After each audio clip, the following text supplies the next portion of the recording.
Hello everyone, very good morning to all of you. आज के दिन की शुरुआत करेंगे 28 दिसंबर 2021 के इंपॉर्टेंट करंट अफेयर के साथ। पूरा वीडियो ध्यान से देखिएगा, हर एक क्वेश्चन आपके लिए इंपॉर्टेंट है। पीडीएफ और टेलीग्राम दोनों का लिंक वीडियो के डिस्क्रिप्शन बॉक्स में आपको मिल जाएगा, तो आप दोनों को डिस्क्रिप्शन बॉक्स से अवेल कर सकते हो। तो चलिए स्टार्ट करते हैं। आज का पहला क्वेश्चन है आपके सामने। ये कौन सी राज्य सरकार है जिसने अभी हाल ही में नदियों के सम्मान के लिए नदी उत्सव शुरू किया है? तो नदी उत्सव मनाया जा रहा है गुजरात के अंदर। गुजरात में भूपेंद्र पटेल की सरकार के द्वारा नदियों के सम्मान के लिए, या फिर आप एक तरीके से बोल सकते हो लोगों में अवेयरनेस फैलाने के लिए कि आप नदियों को पॉल्यूटेड ना करें। जो रिवर्स हैं यही हमारी लाइफलाइन है, तो आप उन्हें बिल्कुल भी पॉल्यूटेड ना करें और अपने लाइफ का ही हिस्सा माने। तो लोगों में अवेयरनेस फैलाने के लिए नदी उत्सव अभी हाल ही में स्टार्ट किया गया है गुजरात में। और गुजरात में गवर्नर कौन है? ये हैं आचार्य देवव्रत। उत्तर प्रदेश में योगी आदित्यनाथ की सरकार है, उड़ीसा में नवीन पटनायक की सरकार है, और मध्य प्रदेश में शिवराज सिंह चौहान की सरकार है। अगला क्वेश्चन है, अभी हाल ही में 2021 की विजय हजारे ट्रॉफी कौन सी राज्य ने जीत ली है? विजय हजारे ट्रॉफी जो है ये क्रिकेट में स्टेट्स के बीच में खेली जाती है। तो अभी हाल ही में इस बार की 2021 की हजारे ट्रॉफी जीती है प्रदेश की टीम ने, और हिमाचल प्रदेश ने फाइनल में हराया है इस बार तमिलनाडु को। आपको वैसे मैं बता दूं, विजय हजारे ट्रॉफी जो है इसकी शुरुआत करी गई थी साल 2002 में।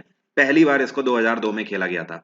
और जो इसकी खास बात यह है कि इसमें पूरे भारत की अगर बता दी जाए तो 36 टीमें खेलती हैं एक साथ यहाँ पर, और 36 टीमों में ये फाइनल पता लगता है कि कौन सी टीम विजयी रही, उसी को विजय हजारे ट्रॉफी से सम्मानित किया जाता है।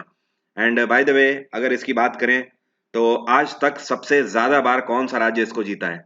तो आज तक तमिलनाडु सबसे ज्यादा बार विजय हजारे ट्रॉफी जीत चुकी है। फिलहाल इस बार की हिमाचल प्रदेश ने जीती है। अगला क्वेश्चन है, अभी हाल ही में किसके द्वारा ब्रह्मोस निर्माण केंद्र की स्थापना करी गई है? तो ब्रह्मोस निर्माण केंद्र की स्थापना अभी हाल ही में डिफेंस मिनिस्टर राजनाथ सिंह के द्वारा करी गई। डिफेंस मिनिस्टर राजनाथ सिंह ने इसका उद्घाटन करने के लिए दौरा किया लखनऊ का, और Lucknow is the capital of Uttar Pradesh. तो आपको जाहिर सी बात है इस पूरे इवेंट में योगी आदित्यनाथ ने भी हिस्सा लिया, लेकिन हाँ, उद्घाटन किया गया डिफेंस मिनिस्टर राजनाथ सिंह के द्वारा। आपको मैं बता दूं, इसका उद्घाटन लखनऊ के अंदर किया गया है, और इसका मेन मोटो ये है कि डीआरडीओ की एक यूनिट यहाँ पर सेटअप करी गई है। तो ये जो यूनिट होगी डीआरडीओ की, ये लखनऊ के अंदर ही ब्रह्मोस मिसाइल से जुड़े हुए कई सारे इक्विपमेंट को मैन्युफैक्चर करेंगे। आपको मे भी याद हो, कुछ टाइम पहले मैंने आपको बताया था कि उत्तर प्रदेश के अंदर इंडो रशिया जॉइंट वेंचर के तहत अमेठी जिले के अंदर एक यूनिट खोली गई है, जिसके अंदर हर साल 5 लाख कलशनिकोव राइफल्स बनाई जाएंगी इंडियन आर्मी के लिए भी, और साथ में उसको आने वाले टाइम में भारत सरकार मेक इन इंडिया प्रोजेक्ट के तहत बनाकर एक्सपोर्ट भी करेगी। तो अमेठी में आपको ध्यान रखना है, इंडो रशिया जॉइंट वेंचर के तहत। और ये जो ब्रह्मोस मिसाइल का मैन्युफैक्चरिंग सेंटर है ये लखनऊ के अंदर अभी हाल ही में ऑर्गेनाइज किया गया। एंड डीआरडीओ की स्थापना 1958 में करी गई थी। इसका हेडक्वार्टर है नई दिल्ली, और डीआरडीओ के चीफ हैं डॉक्टर जी सतीश रेड्डी। अगला क्वेश्चन है, ये कौन सा देश है जिसके द्वारा अभी हाल ही में एक कैमरा सैटेलाइट लॉन्च करी गई है हाई रेजोल्यूशन की, जिसका नाम है Zhuan 102E। इसको लॉन्च किया गया है चाइना सरकार के द्वारा। और आपको पता होगा, मैंने 3 दिन पहले ही आपको बताया था कि नासा ने अभी हाल ही में एक सैटेलाइट बनाई हुई है जो कि 3D इमेजेस कैप्चर करेगी। बात आ रही है समझ? तो कहीं ना कहीं ये उसके राइवल में लॉन्च किया गया है, लेकिन हाँ, नासा का जो अपना मिशन है वो बिल्कुल अलग है। उस सैटेलाइट के तहत वो 3D इमेज लेगी स्टार्स और सैटेलाइट की। लेकिन हाँ, ये जो सैटेलाइट है इसकी खास बात ये है कि ये अर्थ के अंदर, मतलब हमारी पृथ्वी के अंदर किसी भी ऑब्जेक्ट की इमेज इतनी क्लियर ले सकती है कि केवल 5 मीटर दूर से जैसे आप किसी चीज को देख रहे हो। अब आप समझ लो इसका रेजोल्यूशन कितना हाई होगा। 5 मीटर रेजोल्यूशन के तहत ये पिक्चर लेगी, और इसको लॉन्च किया गया है चाइना नेशनल स्पेस एडमिनिस्ट्रेशन के द्वारा अभी हाल ही में। चाइना की कैपिटल है बीजिंग, नॉर्थ कोरिया की कैपिटल है प्योंगयांग, साउथ कोरिया की कैपिटल है सियोल, एंड थाईलैंड की कैपिटल है बैंकॉक। अगला क्वेश्चन है, अभी हाल ही में नोबेल पीस प्राइज विनर जिनका नाम है आर्क बिशप देसमुंद तुतु, इनका अभी हाल ही में निधन हो गया। ये कौन से देश से बिलोंग करते थे? तो देसमंद तुतु साहब बिलोंग करते थे साउथ अफ्रीका से। और बेसिकली अगर इनके बारे में बोला जाए तो ये ह्यूमन राइट एक्टिविस्ट थे। पूरे जीवन भर इन्होंने मानवाधिकारों के लिए बेहतर कार्य किया हुआ है, जिसकी वजह से इनको नोबेल पीस प्राइज से भी सम्मानित किया गया था। तो अभी हाल ही में इनका निधन हो गया 90 वर्ष की उम्र में। एंड साउथ अफ्रीका की 3 कैपिटल हैं, आपको पता होनी चाहिए हमेशा। एक तो है केपटाउन, दूसरी है प्रिटोरिया और तीसरी है ब्लूमफॉन्टेन। तो ये 3 कैपिटल हैं और इस टाइम पे साउथ अफ्रीका में सरकार चल रही है सिरिल रामाफोसा की। क्या नाम है यहाँ के राष्ट्रपति का? Cyril Ramaphosa. And south Korea की कैपिटल है सियोल, अमेरिका की वॉशिंगटन एंड सऊदी अरेबिया की कैपिटल रियाद। और आप सभी को मैं याद दिला दूं, क्योंकि ये ऑफर न्यू ईयर की वजह से आया हुआ है, तो आज 28 तारीख है और कल 29, तो 28 और 29 तक के लिए केवल ये ऑफर है, 2 दिन के लिए। ये बड़े ऑफर आए हुए हैं न्यू ईयर की वजह से। अगर आप अनअकैडमी में कोई भी कोर्स सब्सक्राइब करना चाहते हो तो आप इन 2 दिनों में अगर सब्सक्राइब करते हो मेरा ये कोड लगाकर वरुण777, तो आपको ये ऑफर्स मिल जाएंगे। मतलब काफी बड़े ऑफर्स हैं। अगर आप 1 साल का सब्सक्रिप्शन ले रहे हो तो आपको 4 महीने का एक्स्ट्रा मिलेगा, और 24 महीने का अगर आप ले रहे हो सब्सक्रिप्शन तो पूरे पूरे 8 महीने का सब्सक्रिप्शन फ्री मिलेगा। इसके अलावा आप कॉम्बो भी ले सकते हो। अगर आप कॉम्बो लेते हो तो यहाँ पर आपको और ज्यादा डिस्काउंट देखने को मिल रहा है और ज्यादा बड़े ऑफर्स देखने को मिल रहे हैं, ज्यादा मंथ्स के सब्सक्रिप्शन मिल रहे हैं फ्री में। तो आप देख लीजिए, अगर आपको सब्सक्रिप्शन लेने का प्लान है पहले से ही तो ये बेटर टाइम है। आज और कल के दिन आप वरुण777 डिस्काउंट कोड के साथ कोई भी कोर्स अवेल कर सकते हो। ये सिर्फ और सिर्फ एसएससी और बैंक में ही नहीं चल रहा है, आप देख सकते हो ये रेलवे में भी चल रहा है, सीडीएस के भी आप ले सकते हो। आप कोई भी सब्सक्रिप्शन ले सकते हो इस कोड से और आपको मिलेगी भारी छूट यहाँ पर। और इतना ही नहीं, इसके अलावा 10% जो एक्स्ट्रा मिलता है वो तो अलग है ही है। ठीक है, तो आपके पास ये बेस्ट टाइम है आज और कल का, आप इसको अवेल कर लीजिए। अगला क्वेश्चन है, अभी हाल ही में उत्तराखंड हाई कोर्ट में एक्टिंग चीफ जस्टिस के रूप में किसको अपॉइंट किया गया है? तो उत्तराखंड हाई कोर्ट में एक्टिंग चीफ जस्टिस के रूप में संजय कुमार मिश्रा को अपॉइंट किया गया है और इन्होंने सक्सीड किया है राघवेंद्र सिंह चौहान को। और उत्तराखंड का हाई कोर्ट आपको पता है कहां पर है? ये पड़ता है नैनीताल में। कहां पर? नैनीताल। अगला क्वेश्चन है, which state government has launched free smartphone योजना इन दिसंबर 2021? इसी महीने ये कौन सी राज्य सरकार है जिसने फ्री स्मार्टफोन योजना लॉन्च करी है? इसको उत्तर प्रदेश में योगी आदित्यनाथ की सरकार ने लॉन्च करी है। आपको बता दूं, इसके तहत योगी सरकार ने अनाउंस किया है कि उत्तर प्रदेश के अंदर 1 लाख स्मार्टफोन और टैबलेट बांटे जाएंगे उन स्टूडेंट्स को जो कि गरीबी रेखा के नीचे हैं और साथ में कहीं ना कहीं बीए कर रहे हैं या बीटेक कर रहे हैं, एमए कर रहे हैं, एमबीबीएस, बीएससी या फिर इन सभी कोर्स के फाइनल ईयर में जो स्टूडेंट हैं उन्हीं के लिए ये योजना है। तो एक तरीके से आप समझ लीजिए, जो स्टूडेंट ग्रेजुएट कर रहे हैं और फाइनल ईयर में हैं और साथ में गरीबी रेखा के नीचे हैं, उनको 1 लाख स्मार्टफोन और टैबलेट बांटे जाएंगे योगी सरकार की तरफ से। अभी इसके पंजीकरण स्टार्ट हो चुके हैं, आप इसके लिए रजिस्टर कर सकते हो, लेकिन ये आपको मिलेंगे अक्टूबर 2022 में। तो ध्यान रखिएगा, ये योजना है यूपी की। एंड मध्य प्रदेश में शिवराज सिंह चौहान है इस टाइम पे, उड़ीसा में नवीन पटनायक की सरकार है और गुजरात में इस टाइम पे सरकार है भूपेंद्र पटेल की। अगला क्वेश्चन है, ये कौन सी राज्य सरकार है जिसके द्वारा खेल नर्सरी स्कीम 2022 से 23 को लॉन्च किया गया है? इसको हरियाणा में मनोहर लाल खट्टर की सरकार के द्वारा लॉन्च किया गया है। अब देखिए, ये खेल नर्सरी स्कीम है क्या? खेल को बढ़ावा देने के लिए हरियाणा सरकार प्लान बना रही है कि पूरे हरियाणा के अंदर जितने भी प्राइवेट एजुकेशन इंस्टीट्यूट है या फिर प्राइवेट स्पोर्ट इंस्टीट्यूट है, सब में खेल को प्रमोट किया जाएगा और सरकार की तरफ से बेहतर इक्विपमेंट्स दिए जाएंगे और ऐसे खिलाड़ी जिनमें हुनर है उनको आगे आने का मौका दिया जाएगा खेलो इंडिया गेम के तहत। तो एक तरीके से खेलो इंडिया गेम का ही हिस्सा है और उसी के अंतर्गत खेल नर्सरी स्कीम लॉन्च करी गई है हरियाणा के अंदर। अगला क्वेश्चन है, अभी हाल ही में गुड गवर्नेंस इंडेक्स 2021 का लॉन्च किया गया, इसमें कौन से राज्य ने टॉप किया है? तो 2021 के गुड गवर्नेंस इंडेक्स में टॉप करने वाला राज्य है गुजरात। नंबर 1 पे रहा गुजरात।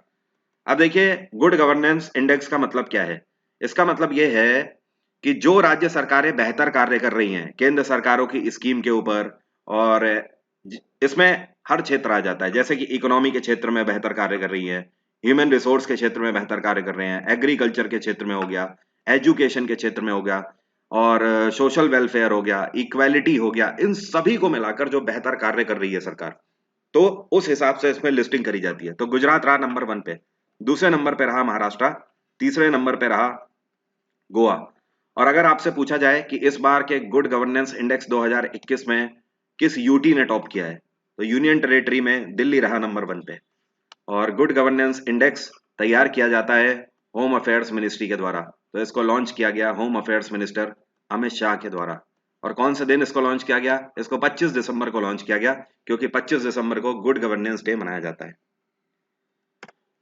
अगला क्वेश्चन है, अभी हाल ही में global environment and climate action award से किसको सम्मानित किया गया है? तो ये सम्मानित किए गए हैं विरल देसाई, जो आपको फोटो में दिखाई दे रहे हैं। और आपको पता है इनको ग्रीन मैन के नाम से भी जाना जाता है। इनको एक लोगों ने टाइटल दिया है ग्रीन मैन। इनको टाइटल क्यों दिया गया है ग्रीन मैन? एक्चुअली बेसिकली अगर देखा जाए तो ये गुजरात के सूरत से एक बिजनेस पर्सन है, इंडस्ट्रियलिस्ट है, लेकिन हाँ इसके अलावा भी ये नेचर कंजर्वेशन के लिए बहुत बेहतर कार्य करते हैं। तो जिसकी वजह से इनको global environment and climate action award से सम्मानित किया जा रहा है। और इसी वजह से, क्योंकि ये नेचर के लिए, एनवायरनमेंट के लिए बेहतर कार्य करते हैं, इनको ग्रीन मैन का नाम दिया गया है। तो एक तरीके से आप बोल सकते हो ग्रीन मैन विरल Desai global environment and climate action award से सम्मानित किए जाएंगे बहुत जल्द। और आप सभी ध्यान रखिए, अभी सुबह 11 बजे, जी हाँ आज के ही दिन 28 तारीख को सुबह 11 बजे स्टैटिक जीके के एमसीक्यूज की मैं आपको प्रैक्टिस कराने वाला हूं। और ये स्पेशल क्लास है, इसका लिंक वीडियो के डिस्क्रिप्शन बॉक्स में है। आप कोई भी एग्जाम देने जा रहे हैं, ये स्टैटिक जीके के एमसीक्यूज आपके काम आने वाले हैं। इस क्लास में जो भी एमसीक्यूज अभी मैं 11 बजे से 12 बजे तक क्लास लूंगा, इसमें कराऊंगा, हिंदी और इंग्लिश दोनों में एमसीक्यूज होंगे। तो आप इस क्लास को ज्वाइन कर सकते हैं। क्लास आपकी तभी खुलेगी जब आप कोड डालेंगे वरुण 777। वरुण 777 कोड डालिएगा और अनलॉक कर लीजिएगा क्लास को। तो मिलते हैं सुबह 11 बजे आज, ठीक है? ध्यान रखिएगा इस चीज का। और क्लास का लिंक वीडियो के डिस्क्रिप्शन बॉक्स में है, उसमें क्लिक करके आप अवेल कर लीजिएगा। अभी हाल ही में south African of the year award से किसको सम्मानित किया गया है? तो ये जो आपको फोटो में दिखाई दे रहे हैं, ये बेसिकली एक डॉक्टर है। इनका नाम है डॉक्टर इम्तियाज सुलेमान। इनको सम्मानित किया गया है south African of the year award से। अब सवाल ये उठता है, इनको सम्मानित क्यों किया गया है? ये बेसिकली एक फिलेंट्रोपिस्ट हैं। फिलेंट्रोपिस्ट का मतलब ये होता है एक ऐसा व्यक्ति जो कि वॉलंटियर के तौर पे काम करता है, मतलब दूसरों के वेलफेयर के लिए कार्य करता है और बिना किसी अपने मतलब के, उसे बोला जाता है फिलेंट्रोपिस्ट। तो बीइंग अ ग्रेट फिलेंट्रोपिस्ट, इनको साउथ अफ्रीका की तरफ से south African of the year award से सम्मानित किया गया है। पिछले कई डिकेड से ये ह्यूमैनिटेरियन के क्षेत्र में कार्य कर रहे हैं। और आपको बता दूं, ये इंडियन ओरिजिन है, भारतीय मूल के हैं, डॉक्टर इम्तियाज सुलेमान। अगला क्वेश्चन है, ये कौन सा आईआईटी है जिसने अभी हाल ही में मोस्ट इंडस्ट्रियल इनोवेशन अवार्ड जीता है सीआईआई के द्वारा फर्स्ट पोजीशन का? मतलब कहने का एक तरीके से आप बोल सकते हो सीआईआई के द्वारा मोस्ट इंडस्ट्रियल इनोवेशन अवार्ड की कैटेगरी में फर्स्ट प्राइज जीतने वाला कौन सा आईआईटी है? तो इस बार सीआईआई की तरफ से आईआईटी रुड़की को फर्स्ट प्राइज दिया गया है। आईआईटी रुड़की पूरे भारत में सीआईआई के हिसाब से इनोवेशन के क्षेत्र में सबसे बेहतर इंस्टीट्यूट है। और यहाँ पर सीआईआई का मतलब पता है क्या है? इसको बोलते हैं confederation of Indian industry. CII की स्थापना 1895 में करी गई थी। इसका हेडक्वार्टर है नई दिल्ली और इस टाइम पे इसके सीईओ हैं टीवी नरेंद्रन। क्या नाम है? टीवी नरेंद्रन। अगला क्वेश्चन है, प्रधानमंत्री नरेंद्र मोदी के द्वारा अभी हाल ही में 6700 करोड़ के एक डैम की स्थापना करी गई है कौन से राज्य के अंदर? तो प्रधानमंत्री नरेंद्र मोदी ने 6700 करोड़ के एक डैम की स्थापना करी हुई है हिमाचल प्रदेश के अंदर। और इसका नाम क्या है? इसका नाम है रेणुका जी डैम। नाम ध्यान रखिएगा, क्या नाम है? रेणुका जी डैम। और ये हिमाचल प्रदेश में कहां पर इसकी स्थापना करी गई है? मंडी डिस्ट्रिक्ट में करी गई है इसकी स्थापना। इसका जो पूरा एस्टिमेट है, ये 6700 करोड़ की लागत से बनके तैयार होगा। ये कब तक बनके तैयार होने की उम्मीद है? ये 2026 तक बनके तैयार होने की उम्मीद है। हिमाचल प्रदेश में जयराम ठाकुर की सरकार है, केरल में पिनाराय विजयन की सरकार है, इसी साल इनकी फिर से सरकार आई है, और मध्य प्रदेश में शिवराज सिंह चौहान की सरकार है, एंड बिहार में नीतीश कुमार की सरकार है। अगला क्वेश्चन है, अभी हाल ही में इंडियन नेवी के द्वारा मिशन सागर चलाया गया। ये जो सागर नाम का मिशन चलाया गया है, इसके तहत ये कौन सा आईएनएस है जिसने अभी हाल ही में मोजाम्बिक में 500 टन खाद्य सहायता पहुंचाई हुई है? एक तरीके से आप बोल सकते हो खाने की सामग्रियां पहुंचाई हुई हैं जिसका वजन है 500 टन। तो ये है आईएनएस केसरी। तो मोजाम्बिक में पहले से ही कुपोषण की प्रॉब्लम है, उसके अलावा कोविड पैंडेमिक की वजह से अभी वहां पर काफी प्रॉब्लम्स हो गई हैं। और इसके बाद अभी एक वहां पे डिजास्टर भी आया था कुछ टाइम पहले। इसकी वजह से इंडियन नेवी ने वहां पर सपोर्ट पहुंचाया है, भारत सरकार की तरफ से 500 टन खाद्य सहायता वहां पर पहुंचाई गई है। और आईएनएस केसरी की अगर हम बात करें तो इसको लॉन्च किया गया था साल 2005 और इसकी जो होम लोकेशन है ये है पोर्ट ब्लेयर। मतलब पोर्ट ब्लेयर से इसको पहली बार लॉन्च किया गया था। और मोजाम्बिक की अगर बात करें तो ये एक अफ्रीकन कंट्री है, और मोजाम्बिक की कैपिटल ध्यान रखिएगा, कई बार पूछ देता है, इसको बोलते हैं मपूतो। क्या बोलते हैं? मपूतो। एंड यहाँ पे इस टाइम पे सरकार चल रही है, यहाँ के राष्ट्रपति हैं फिलिप न्यूसी। क्या नाम है? फिलिप न्यूसी, ऐसे लिखेंगे। अगला क्वेश्चन है, अभी हाल ही में एक किताब लॉन्च करी गई है, इस किताब का नाम है the turnover wizard saviour of thousand. ये किताब किसके द्वारा रिलीज करी गई है? तो इस किताब को रिलीज किया गया है उपराष्ट्रपति एम वेंकैया नायडू के द्वारा। अब देखिए ये किताब है किसकी। ये बेसिकली एक ऑटोबायोग्राफी है, और किसकी है? डॉक्टर अरूप रॉय चौधरी की ऑटोबायोग्राफी है। अरूप रॉय चौधरी जो कि आपको फोटो में दिखाई दे रहे हैं, ये है कौन? ये एनटीपीसी के चेयरपर्सन और मैनेजिंग डायरेक्टर रह चुके हैं। इसके अलावा एनबीसीसी के भी ये चेयरपर्सन रह चुके हैं। तो एक तरीके से आप बोल सकते हो former NTPC chairperson and managing director doctor Arup Roy Chowdhury ने अपनी ऑटोबायोग्राफी लिखी हुई है द टर्नओवर विजार्ड, और इसको लॉन्च किया गया है उपराष्ट्रपति वेंकैया नायडू के द्वारा। तो आज की बात यहीं तक रहेगी। जो दोनों बातें मैंने आपको बताई हैं उनका ध्यान रखिएगा। आज और कल के लिए ऑफर है, दोनों को आप अवेल कर लीजिएगा प्लस के सब्सक्रिप्शन के लिए। और इसके अलावा सुबह 11 बजे अभी आप मुझसे मिलिए स्टैटिक जीके की क्लास में। वरुण 777 अनलॉक कोड है क्लास का, ध्यान रखिएगा। और क्लास का लिंक वीडियो के डिस्क्रिप्शन बॉक्स में। Bye bye, take care, have a nice day, आपका दिन मंगलमय हो। कल सुबह 4 बजे फिर से यहीं पर करंट अफेयर में मुलाकात होगी।